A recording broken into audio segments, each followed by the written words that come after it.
And some serious new concerns about the IRS just in time for tax season. A new watchdog report outlines major problems for the millions of us who are now trying to fill out our tax returns. Chief Washington correspondent James Rosen's live in our D.C. bureau on this. So, James, it seems that this report looks like it will not be improving anybody's idea of the IRS, right?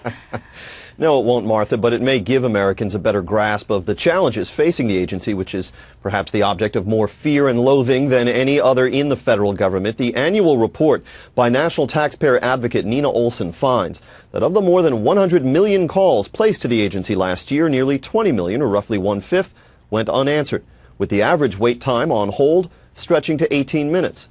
What's more, when the agency does get around to your call or even to your walk-in visit to a branch office, its frontline customer service officers will only be able to answer quote-unquote basic questions. At the risk of vast understatement, said Olson, it is a sad state of affairs when the government writes tax laws as complex as ours and then is unable to answer any questions beyond basic ones from baffled citizens who are doing their best to comply. Olson also said IRS took a big hit in the forced budget cuts known as sequestration, while facing a surge simultaneously in identity theft crimes and fraud cases surrounding tax refunds, Martha. Yeah, boy, all of this is really shocking, isn't it? We learned this at a time when the IRS itself remains under investigation, James.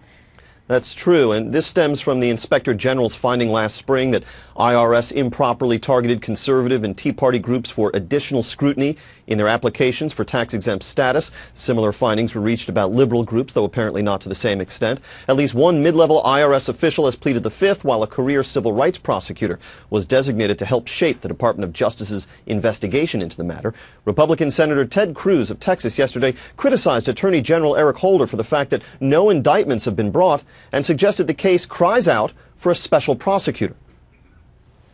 No one would have trusted John Mitchell to investigate Richard Nixon. Likewise, Janet Reno appointed Robert Fisk to investigate allegations against President Clinton. I don't think that there is a basis for us to conclude on the information as it presently exists that there is any reason for the appointment of an independent counsel.